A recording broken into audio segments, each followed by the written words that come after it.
Ang asawa kong tinitingala ng lahat. Pagsubaybay sa kwento ng buhay ni Daryl Darby. Kung isa ka sa nakasunod, please subscribe and hit the notification bell para sa madaming pang susunod na kabanata. Kabanata 4221. Napakahusay. Hindi na mapigilan pa ni Kendall ang kanyang pagkasabik.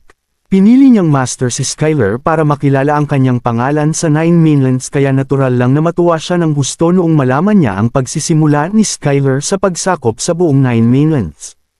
Hindi pa rin niya syempre nakakalimutan ang mas importante niyang misyon, at ito ang pagpatay kay Daryl Darby at sa mga miyembro ng pamilya Carter. Habang iniisip ang bagay na iyon, hindi na naitago pa ni Kendall ang desperasyon na kanyang nararamdaman. Dito na niya seryosong tinanong si Skyler nang, "Mayroon po akong pabor na gustong hingin sa inyo, Sect Master." Maganda ngayon ang mood ni Skyler. Kaya nakangiti itong tumango habang sinasabi na, "Sabihin mo sa akin kung ano yon."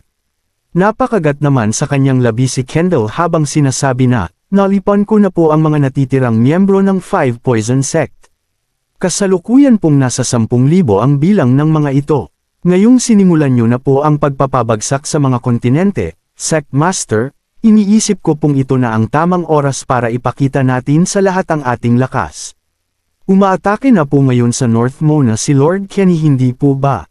Gusto ko po sanang pangunahan ang mga natitirang miyembro ng Five Poison Sect para pabagsakin naman ang mga sekta sa Nine Mainland na hindi susunod sa atin. Masyadong malakas ang mga sekta sa ibang kontinente. Mapapahina lang po natin ito sa sandaling mapabagsak na natin sila ng paisa-isa." Naging seryoso ang itsura ni Kendall habang nagsasalita. Nakangiti namang tumango si Skyler habang sumasagot ng, "Magaling. Saang kontinente mo naman balak magsimula?" Wala namang naramdaman na kahit ano si Skyler maliban sa walang inaalala nitong mood. Iniisip nito na isang mabuting tauhan si Kendall na makatutulong sa kanyang mga problema ngayong nakabalik na ito sa kanya. Sa World Universe Continent po, kumislap ang mga mata ni Kendall habang nagsasalita ng walang pag-aalinlangan. "At higit sa lahat, gusto ko pong unahin ang pamilya Carter. Isang malaking kawalan para sa ibang mga sekta ang pagtapos ko sa kanila. Sapat na ang pagsasabi sa pangalan ng pamilya Carter para magpakita ng galit at hinanakit ang mga mata ni Kendall. At wala nang inasampa si Kendall kundi ang pagbalat kay Daryl ng buhay mula noong mamatay ang kanyang kapatid. Hindi. Dito na nawala ang ngiti ni Skyler nang dahil sa kanyang mga narinig. "Hindi pa natin pupwedeng tapusin ang mga miyembro ng pamilya Carter." Kasalukuyan pang tumutulong si Yvette kay Skyler na atakihin ang kontinente ng North Mona, kaya agad itong gagantay sa sandaling malaman niya na pinabagsak ni Kendall ang mga miyembro ng pamilya Carter. Sabagay, isa pa rin siya sa mga babae ni Daryl. Dahil dito ay pinili ni Skyler na huwag bigyan ng hinanakit sa dibdib si Yvette. Bakit? Agad namang nagulat si Kendall sa naging pagtanggi ni Skyler. Nagpakita ang pagtataka sa maganda nitong mukha habang sinasabi na, "Sapat na po ang aking lakas para pabagsakin sina Chester Wilson at Dax Sanders ng walang takot. Papatayin ko silang lahat. Bakit ayaw niyo po akong hayaan na gawin ang bagay na iyon?" Ayaw naman itong ipaliwanag ni Skyler, kaya walang pakialam lang nitong ikan-away ang kanyang kamay habang sinasabi na, "Wala akong rason sa aking naging desisyon. Sinabi ko na hindi po pwede, kaya hindi mo ito maaaring gawin." Dito na tumitig si Skyler sa mga mata ni Kendall.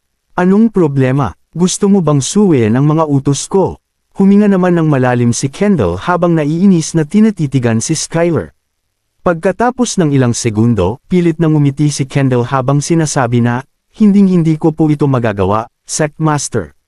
Susundin ko po ang inyong kagustuhan." Dito na siya naglakad paabant bago hawakan ng likuran ni Skyler habang nagsasalita gamit ang malinaw at mahinhin na tono ng kanyang boses. Natuwa naman si Skyler sa pagsunod nito sa kanya. Ipinikit niya ang kanyang mga mata habang hinahayaan si Kendall na paglingkuran siya. Dito na pumasok ang isang bagay sa kanyang isipan, kaya agad niyang ibinuka ang kanyang bibig para magsalita. "Kendall, mayroon pala akong mas importanteng ipapagawa sa iyo kaysa sa pagpapabagsak sa ibang mga sekta." Dito na ipinaliwanag ng detalyado ni Skyler ang tungkol sa Devil Nightmare Technique. Walang silbi ang mangmang na Rory na iyon. Wala talaga itong kwenta. Kaya sa iyo ko nalang iotes ang pagkuha sa 20 mga bata mula sa araw na ito. Magkasama nating sasakupan ng 9 mainlands sa sandaling masanay ko ang Devil Nightmare Technique. Naging mahinhin ang pagsasalita ni Skyler pero hindi pa rin ito makukwestiyon ng kahit na sino. Napakagat na lang si Kendall sa kanyang labi habang hindi nagpapakita ng anumang emosyon sa kabila ng frustration na kanyang nararamdaman.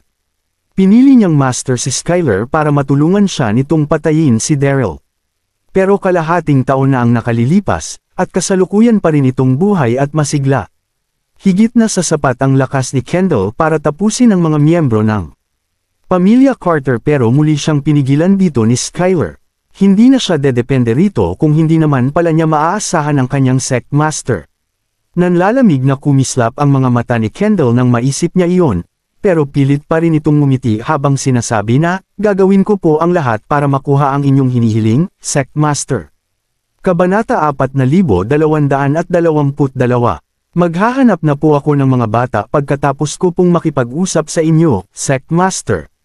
Sige, tango ni Skyler habang gumagaan ang kanyang dibdib. Nakatalikod ito kay Kendall kaya hindi niya nakita ang ekspresyon nito sa mukha. Agad na umalis si Kendall pagkatapos nitong paglingkuran si Skyler. Isang nakakatakot na ngiti naman ang nagpakita sa mukha ni Kendall habang papalabas ng prayer tower. Maghahanap ito ng mga bata pero bibigyan niya muna ito ng isang napakaliit na bagay bago dalhin kay Skyler. Dito na nagdesisyon si Kendall na magrebelde sa kanyang master.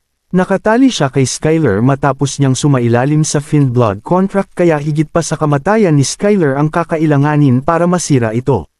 Pero alam niya na ang natatanging paraan para makawala sa kanyang master ay ang tuluyang pagkawalan ng kontrol nito. At ngayong sinasanay nito ang Devil Nightmare, ito na ang perpektong oportunidad para kay Kendall na gawin iyon. Pagkatapos ng kalahating oras, nakarating na rin si Kendall sa labas ng Royal City. Halos 100 mga kalalakihan ang makikitang naghihintay sa loob ng isang gubat. Ito ay walang iba kundi ang mga elite na miyembro ng Five Poison Sect. Agad na bumati ng sabay-sabay ang mga miyembro ng Five Poison Sect nang makita nila si Kendall. Narito po kami upang paglingkuran kayo, Sect Master. Tumango naman si Kendall sa mga ito. Hindi nagpakita ng anumang emosyon ang kanyang mukha habang sinasabing, sundin ninyo ang aking utos, humanap kayo ng 20 na mga bata para sa akin. Kinakailangan ninyong dalhin ang mga ito sa harapan ko bago maghating gabi. Hindi naging malakas ang kanyang boses pero hindi pa rin ito makukwestiyon ng kahit na sino. Opo, Sect Master. Habang maririnig ang mga salita sa ere, agad na tinanggap ng mga miyembro ng Five Poison Sect ang utos ni Kendall bago lumipad papunta sa Royal City. Pagkatapos ng 2 oras ay bumalik ang mga miyembro bitbit ang mga bata na kanilang nakuha. Nagmula ang mga batang ito sa mga pamilyang may iba't ibang estado sa lipunan pero iisa lang ang takot na ipinakita ng kanilang mga mukha. Ang iba ay nagkaroon ng namumutlang mga mukha sa sobrang gulat habang ang iba naman ay nagkaroon ng nanlalaking mga mata habang sumisigaw at umiiyak sa kanilang kinatatayuan. Nasaan na si Mama? Gusto ko nang umuwi. Gusto ko nang umuwi sa amin. Napasimangot naman si Kendall sa pag-iyak ng mga bata kaya agad na naubos ang kanyang pasensya. Pero agad pa rin niyang napigil ang kanyang sarili. Bakit kayo umiiyak? Sige, ipagpatuloy ninyo iyan kung gusto ninyong itapon ko kayo sa ilog. Sabi ng isa sa mga miyembro ng Five Poison Sect na nagpakita ng mabagsik na ekspresyon sa kanyang mukha. Mas lalong natakot ang mga bata sa pagsigaw ng miyembrong iyon ng Five Poison Sect na nagpaiyak lalo sa mga ito. Dito na naglabas ng letigo ang isang miyembro ng Five Poison Sect bago umaban para turuan ang mga bata ng leksyon. Huwag na huwag mong gagawin iyan. Sigaw ni Kendall, gaano ba kahirap gawin ang isang simpleng bagay? Bakit ba napakawalang kwenta ninyo talaga? Paano ko magagamit ang mga batang ito kung bubugbugin ninyo ang mga ito? Tama po kayo. Tama po kayo. Nagpakita ng nagsisising mukha ang miyembro ng Five Poison Sect nagmamadaling itinatago ang hawak nitong letigo. Hindi na nagsalita pa si Kendall pagkatapos nito. Agad siyang humarap at ngumiti sa mga bata.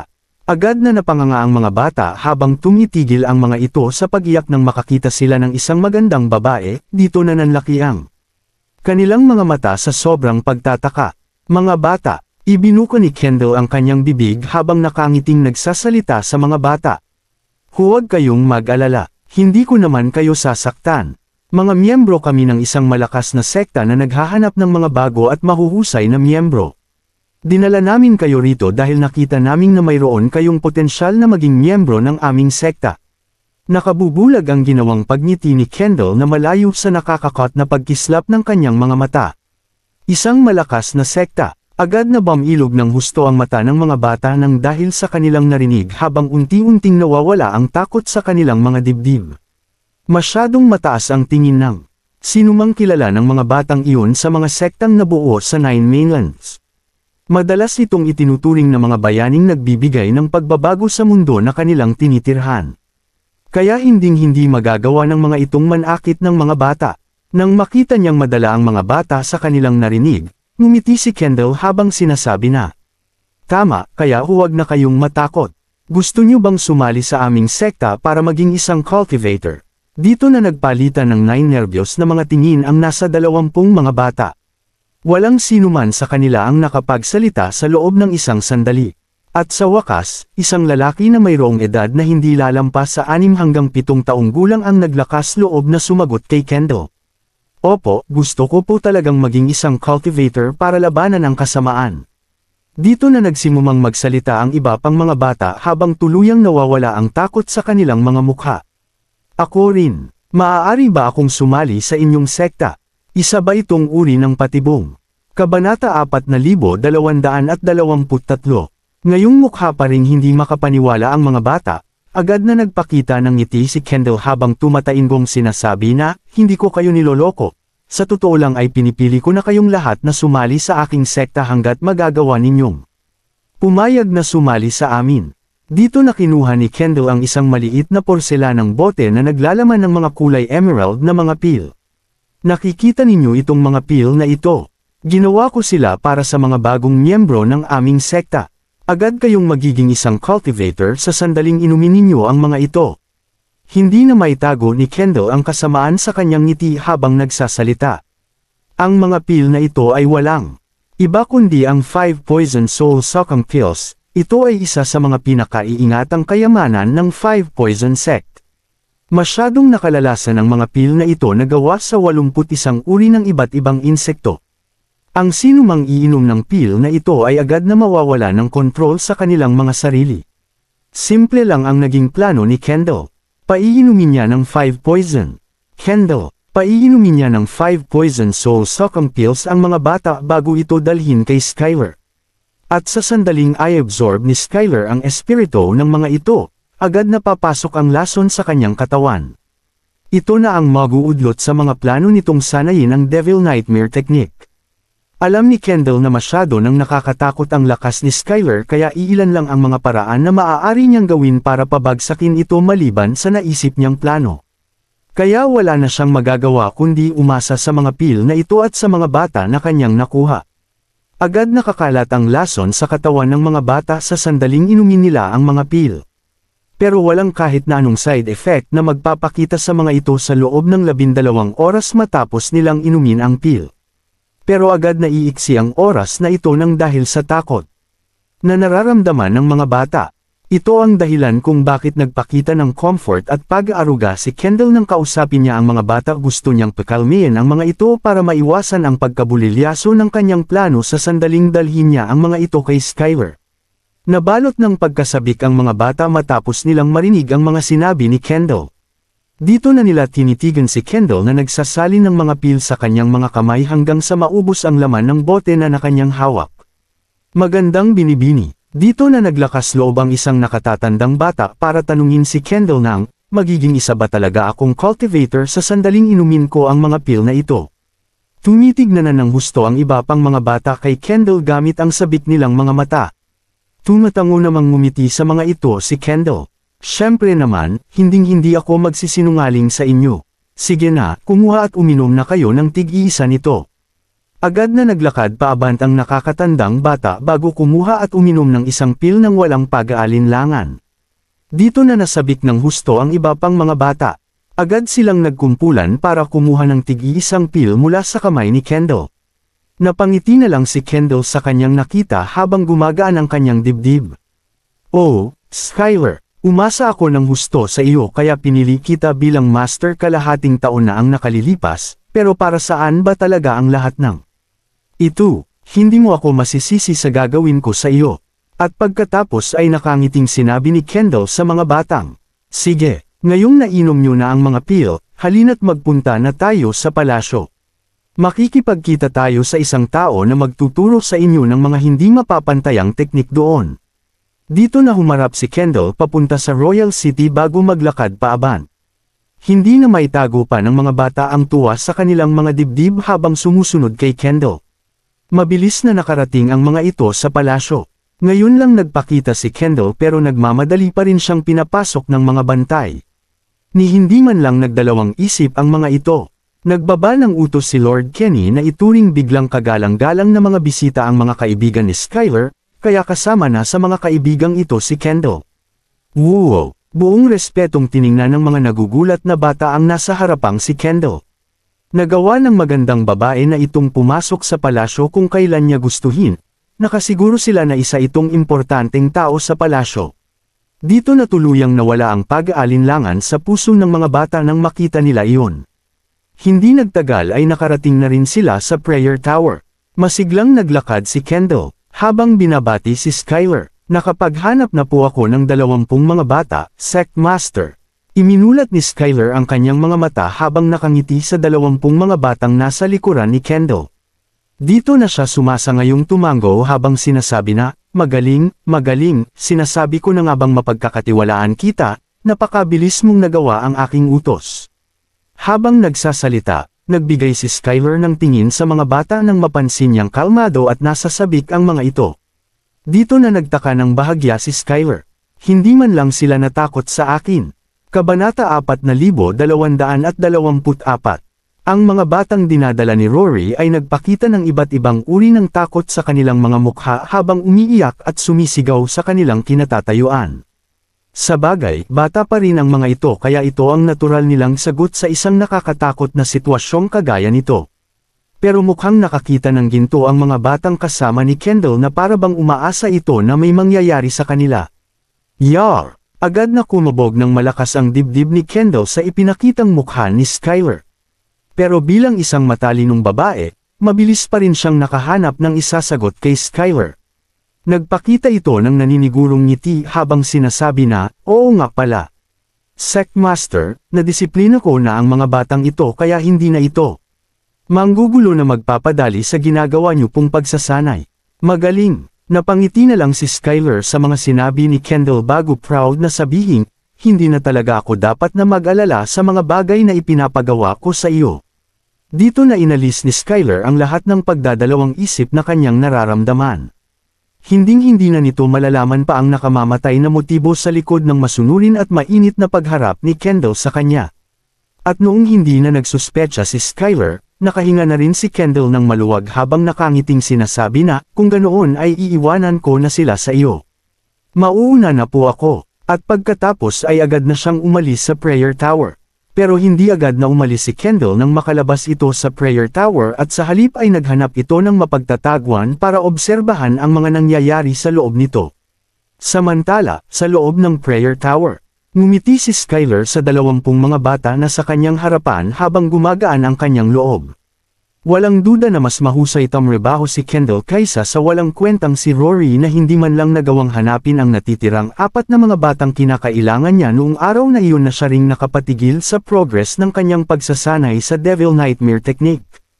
Lumipas na ang madaling araw kaya kinakailangan niyang magsumikap ng husto para mahabol ang nawalang progress sa kanyang pagsasanay. Dito na ikinaway ni Skyler ang kanyang kamay sa isa sa mga bata. Ikaw, lumapit ka sa akin. Hindi naman nagdalawang isip ang batang lalaki na lumapit kay Skyler. Nagmamadali at natutuwa itong lumapit habang sinasabi na, tuturuan niyo na po ba ko ng hindi mapapantayang mga teknik, guro? Nakasuot ng puti si Skyler habang nagpapakita ng hindi mapapantayang kaguwapuhan kaya walang duda na magmumukha itong guro sa harapan ng mga bata. Hindi naman nakaramdam ng anumang takot ang bata matapos nitong maniwala na tuturuan siya ni Skyler ng hindi mapapantayang mga teknik. Kasabay nito ang pagtitig ng iba pang mga bata kay Skyler gamit ang namamangha at nasasabik nilang mga mata. Turuan sila ng mga hindi mapapantayang teknik.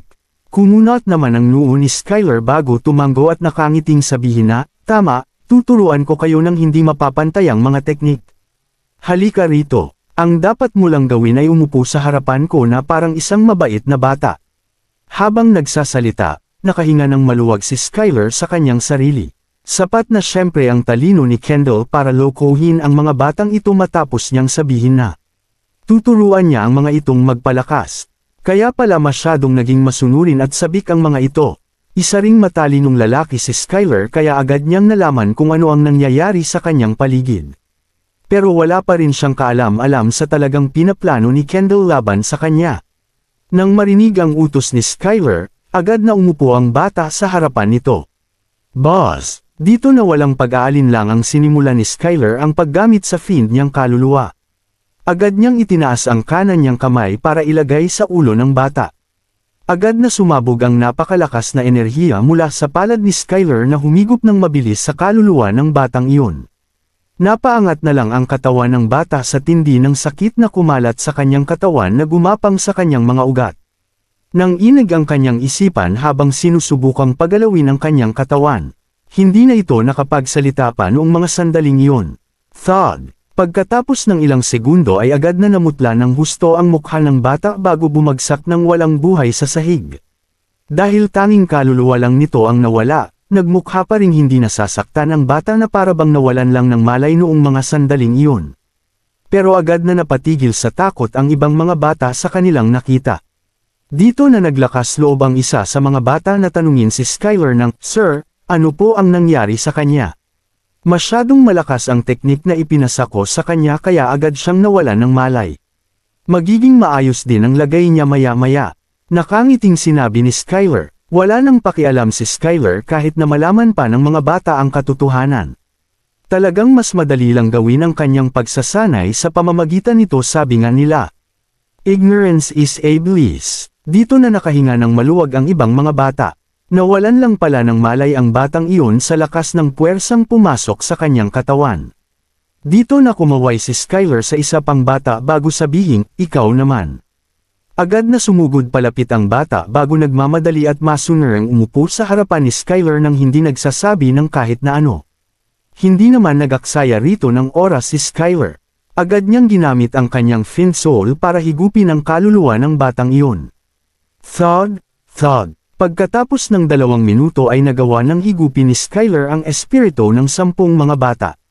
Walang buhay na humandusay ang hindi gumagalaw nitong mga katawan sa sahig ng prayer Tower, Kabanata 4225. Walang kamuangwang ang mga batang nililinlang lang sila nito hanggang sa huli nilang hininga. Sila, at nang maghahanda na si Skyler na kumaway sa ika-11 na bata, mukhang nadiskubre ng isang batang babae ang isang bagay.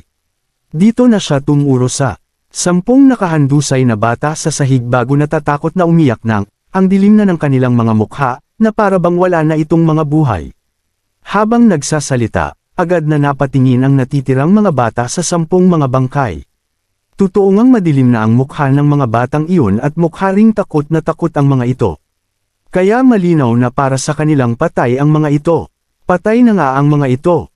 Nakakatakot. Wow! Agad na napuno ng pagpapanik ang natitirang mga bata habang nagsisimula sa pag-iyak ng paisa-isa. Mabilis ding naihi sa kanilang mga salawal ang mga batang may mas mahinang loob kaysa sa ibang mga bata. Nang mayrita ito sa ingay na ginagawa ng mga bata, agad na naging mabagsik ang itsura ni Skyler. Dito na siya sumigaw ng, "Bakit kayo umiiyak? Manahimik kayo ngayon din." Lalo pang tinakot ng kanyang galit ang naititirang mga bata na umiyak ng mas malakas kaysa kanina. Dito na naglakas loob ang 2 sa mga bata na tumakbo palabas ng tower. Naintindihan na nila ngayon na ang gwapong lalaki sa kanilang harapan ay walang intensyon na turuan sila sa pagpapalakas. Naririto ito para patayin silang lahat. Buwisit, sinusubukan pa rin ba ng mga hayop na batang ito na tumakas sa harapan ko? Hindi na napigilan pa ni Skyler ang kanyang galit noong mga sandaling iyon. Dito na siya tumayo at gumalaw para kunin ang 2 mga bata. Pero agad na kumunat ang kaniiyang noo nang tumayo siya sa kanyang kinauupuan. Buwisit, mayroong mali. Napasimangot dito si Skyler habang bumabagsak ang kanyang mukha. Okay lang siya kanina pero ano ang nangyayari noong mga sandaling iyon? Bakit biglang naging kakaiba ang reaksyon ng Fiend Soul sa loob ng kanyang katawan? Naramdaman din ni Skyler na sumasabog sa paligid ng kanyang katawan ang kanyang enerhiya kaya hindi niya ito magamit ng maayos kahit na ano pa ang kanyang gawin habang nakakaramdam ng pamamanhid sa kanyang katawan. Ang lahat ng ito ay sintomas ng pagkalason. Pero paano ito nangyari? Halika na, subukan na nating tumakas. Habang sumisimangot si Skyler, agad na sumigaw ang isa sa mga bata habang sinusubukan ng lahat na tumakas sa tower. Inayos ni Skyler ang kanyang sarili habang nagngingit-ngit ang kaniiyang mga ngipin at hinihila ang batang babae sa batok. Dito na niya nanlalamig na sinabing, umamin na kayo, sino sa inyo ang nagbigay ng lason sa akin? Natakot ng husto ang batang babae sa kanyang narinig, hindi na nito napigilan pang umiyak habang tumitaylang sumasagot ng, napakasama mo, pakawalan mo na ako, hindi kita nilason, hindi ko kilala kung sino ang lamason sa iyo. Buwisit, bakit magkakagulo ang ganito ng Fiend kung kaluluwa kung hindi ako nilason? Nawalan na ng kontrol sa kanyang sarili ang galit na si Skyler habang sumisigaw ito sa bata. Ako, umiyak naman ng mas malakas ang bata nang maramdaman niya ang mas tuminding galit ni Skyler, dito na ito umiling ng walang tigil habang sinasabi na, hindi ko po alam, hindi ko po talaga alam. Boss! Dito na sumabog ang isang napakalakas na enerhiya mula sa labas na sinundan ng pagpasok ng isang makapidyo hiningang imahe na kumilos na kasing bilis ng liwanag. Nagpakita ito sa likuran ni Skyler bago siya nito atakihin gamit ang kanyang palad. Ito ay walang iba kundi si Kendall. Hinding-hindi magagawa ni Kendall na atakihin si Skyler ng ganoon kung nangyari lang ito noon. Pero agad niyang nalaman ang matagumpay niyang paglason dito nang marinig niya ang nangyayari sa loob ng tower. Dito na nag-focus ang atensyon ni Skyler sa batang babae na nasa kanyang harapan na nagpabagsak sa kanyang depensa. Kaya paano na lang magagawang palampasin ni Kendall ang perpektong oportunidad na ito? Boss! Isang napakalakas na aura ang lumabas mula sa katawan ni Kendall. Kendall, habang nararamdaman ang paggalaw sa kanyang likuran, agad na napatalon si Skyler bago tumingin sa kanyang likuran. Hindi kailanman siya magiging handa sa tanawin na kanyang masasaksihan, hindi na niya napigilan pa ang kanyang galit habang sumisigaw ng malakas kay Kendall. Nagulat at nagalit ng husto si Skyler sa nangyari. Hindi niya inaasahan na ang tapat at pinagkakatiwalaan niyang si Kendall ang aatake ng ganito sa kanya. Miss, iligtas mo po ako. Kasabay nito ang pagyakap ng batang babae kay Kendall na para bang ito na lang ang kanyang buhay. Napakasama po ng lalaking ito. Binalak niya po kaming patayin ng paisa-isa. Napaka-inosente ng batang babae na iyon matapos niyang maniwala na nasa kanyang panig si Kendall. Wala namang ipinagbago ang mukha ni Kendall habang umiiyak ng malakas ang batang babae. Tumitig lang ito ng husto kay Skyler. Sect Master, nagpakita si Kendall sa harapan ni Skyler sa loob ng isang iglap nang hindi na nito maitago pa ang malademonyo niyang mga mata. Panipi. Ayaw ko sanang umabot sa ganito ang lahat pero binaygo mo pa rin ako. At ngayong ayaw mo akong tulungan na pabagsakin si Daryl Darby at ang pamilya Carter, ako na lang ang gagawa nito ng mag-isa. Kaya kinakailangan ko ng kumawala mula sa iyo. Dito na sumabog ang enerhiya sa katawan ni Kendall habang umaatake paaban. 2. B. Continued. Maraming salamat po, mga kamaster.